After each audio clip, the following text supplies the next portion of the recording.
guys, it is I, Halloween Dan, bringing you another spooky video, kind of a catch-up video for me, because I want to talk to you guys today about something that really has been out now. We've all kind of seen, I'm sure most of you will have seen this stuff earlier on in the season. Nothing here is particularly new as such. It's just that because I was, of course, in my Halloween coma, I didn't get a chance to talk about this stuff. And I really wanted to. I really wanted to when this stuff first came out. Some of it was quite impressive. Some of it was, I was like, so desperate to talk about. But I thought, no. Play it chill, play it calm. You must chill! You must chill!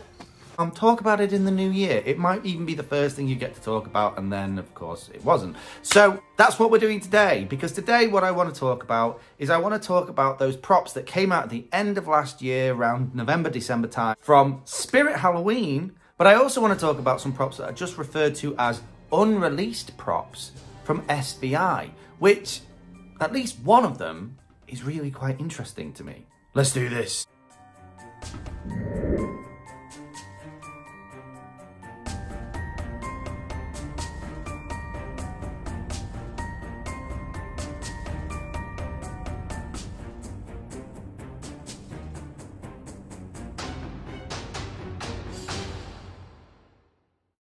So we're going to start with Spirit Halloween, who did exactly kind of rinse and repeat kind of thing to what they did at the end of the 2023 season, which was that they released some new props at the end of 2023, kind of in the warm-up run-up to Christmas.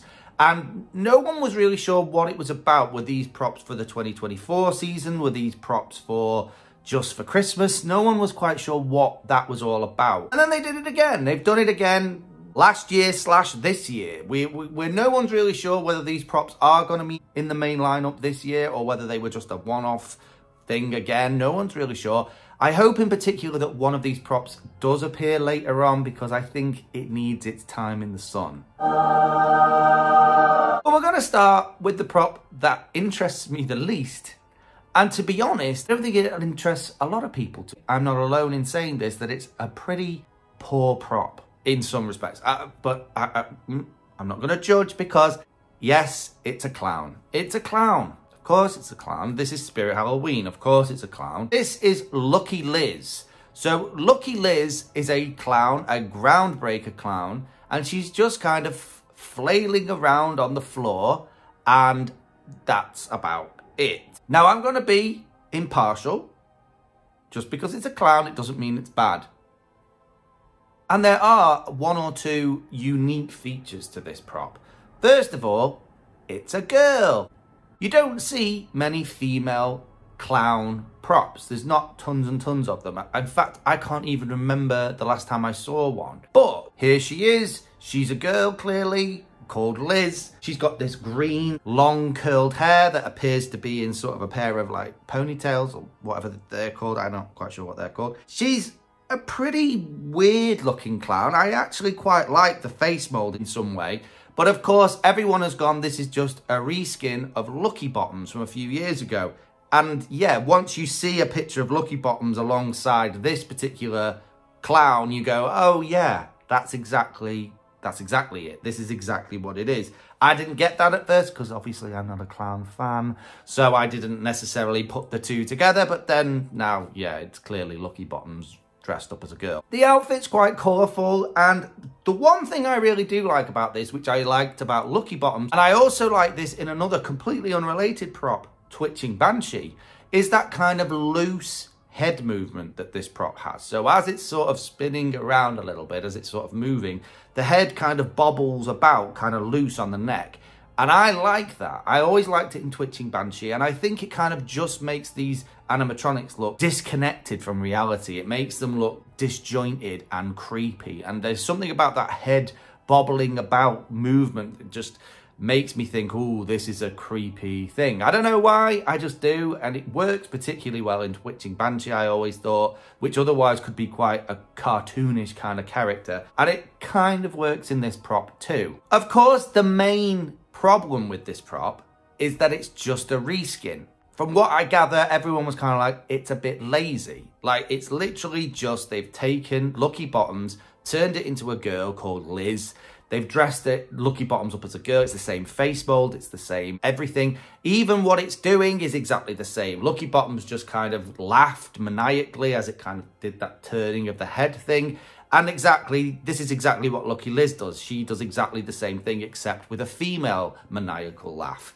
It's a little bit lazy, and some would say maybe not really needed. Perhaps it would have been better to upgrade this, maybe give it some eye movement, maybe, I don't know. I don't know how else you could have made this better, but maybe not, this wasn't it. And as I'm not a clown fan, I've always kind of grappled with what's the point of a clown groundbreaker. I'm always think this. We've had a few clown groundbreakers here in the UK, and every time I see them, I'm just like, why is a clown breaking out the ground? I know I think too literally about this stuff, but to me it's just like, what was it? Is it a dead clown that's come back from the dead and he's breaking out the ground? My brain just goes, that makes no sense. Maybe that's just me.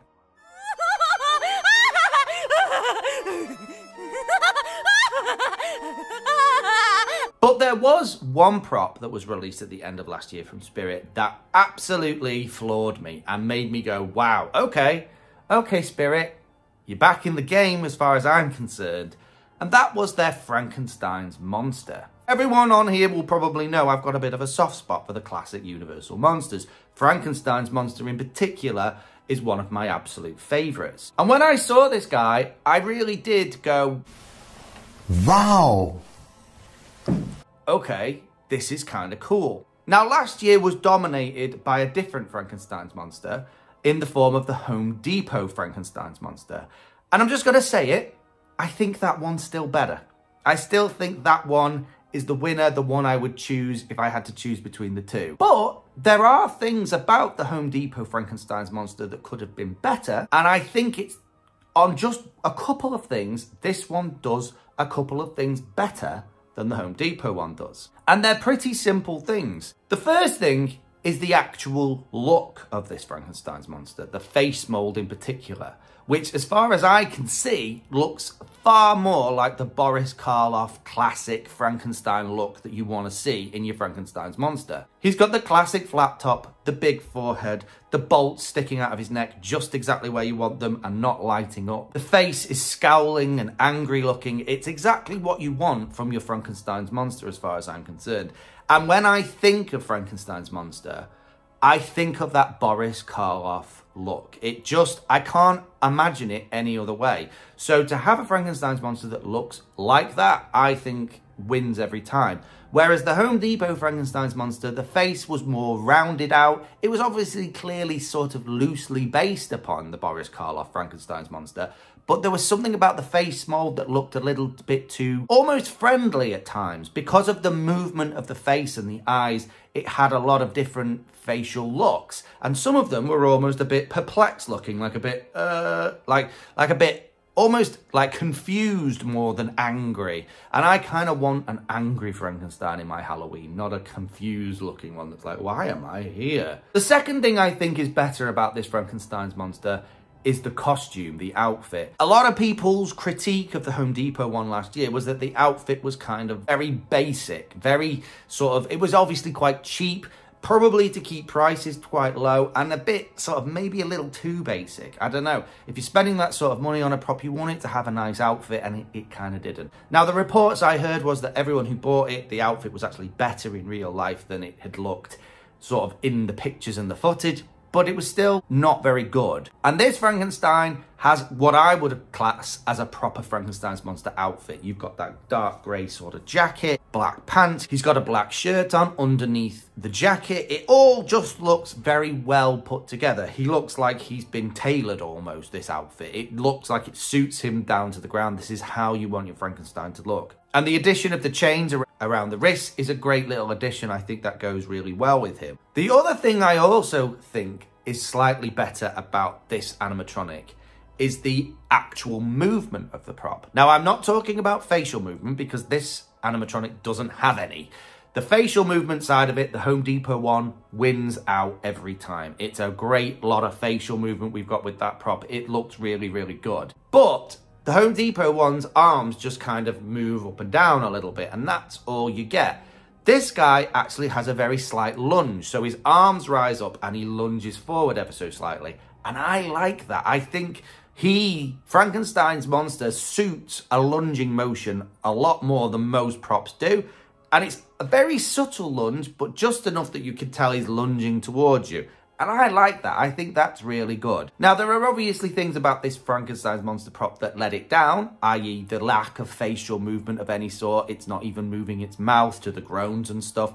I still think the soundtrack that it has lets it down a little, though I thought that about the Home Depot one too. It doesn't look very tall. I actually don't know the dimensions, but it looks about 6 foot. I'd want my Frankenstein's monster to be substantially bigger than that. And from what I gather, it wasn't really even that cheap. It was about the same price as the Home Depot one, possibly even a little bit more expensive.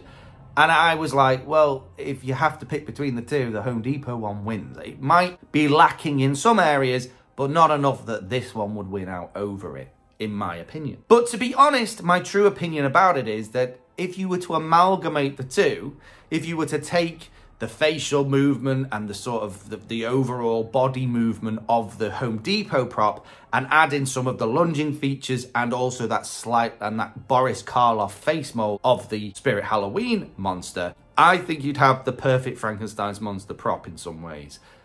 But that's just my opinion. It's alive. Oh, it's alive. It's alive. It's alive. It's alive. The second lot of things I wanted to briefly talk about are some props that were described early on in the season as unreleased SVI props. And no one's quite sure exactly what that means. Since that, a lot of people have hypothesized that these are actually going to be Morris Costumes props, though no one really seems to know. Like, Morris Costumes are probably going to reveal most of what they're going to be doing at the Halloween and Christmas Expo that's coming up very soon. It's always like January, February time, right? So we'll probably see something from Morris Costumes officially very soon anyway. Possibly these things will be coming to Morris Costumes. Possibly we may never see these things in real life at all. But they're still kind of cool. At least one of these really takes my attention. And I just wanted to briefly talk about them. So we're going to start with another clown. And I'm going to be nice about it. To a degree. This is a clown that no one knows the name of. Everyone's just called it the decorator clown or the painter clown, because that's exactly what he's doing. He is a painter, decorator clown for some reason. This guy looks quite tall, quite imposing. He's got red and blue hair. He's got a creepy sort of pretty good looking face mold, I have to say, for clowns. He's really quite aggressive and creepy looking. And he's holding a paint can in one hand and a paintbrush in the other, and he's doing decorating. I mean, and all of his lines are something to do with, oh, I've run out of red paint and I will need more red paint. Where can I get more red paint from?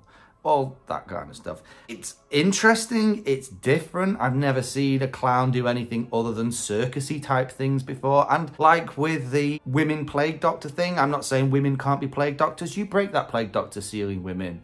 Go be a woman plague doctor in a Victorian dress for some reason. It's the same with this guy. You want to be a painter decorator, Mr. Clown? You be a painter decorator. You don't have to stay in the circus your whole life. You want to expand and go into domestic stuff. You do you, Mr. Clown. You do you. But in general, I don't get the concept. Why a painter decorator, of all things a clown could possibly be doing, I don't know. I guess it's unique. I don't get some of the features on this as well. It's got light up eyes, which is fine. But then it's got a stream of LEDs lighting up part of the drip. One of the drips of paint coming out of the paint can. I don't know what that was for. Was that necessary? I don't know. Either way, it's a very mixed review of this clown, and I don't like it. But not because it's a clown, just because it's weird. I just love the color red, don't you? I could paint red everywhere. When I'm done here, I think I'll paint your house red too. Don't that sound nice? The second prop is another werewolf, and I like werewolves, but I just think there's far too many of them, and there aren't enough really, really good ones. I think when I talk about werewolves, I want to see something new with a werewolf. I want to see like a wolf that's transforming from human to wolf or something like that, something kind of interesting. Whereas what we get with werewolf props often is just a static wolf who's sort of stood in a pose and then he moves his head. And that's generally what we see with 99% of the werewolf props that are out there. And there's a good few of them now. And again, this one's a pretty good looking one, I have to say. There's something about the black fur on this, the piercing sort of lit up eyes. I like the outfit on it. It is ripped and tattered, but he's got a bit more of an outfit to speak of. And generally, this, to me, compared at least to the one we think might be coming to Lowe's, this looks a little bit better, but the movement is questionable, i.e. it's snarling and growling and stuff, but doesn't actually appear to be moving its head a huge amount during that period. It doesn't even look like its mouth's moving that much, and then it lifts its head back to howl, which is fine, that's a great movement, but I think maybe it needs to at least be moving its mouth a little bit in the growl, but we can't see it properly because the footage is pretty bad, to be honest.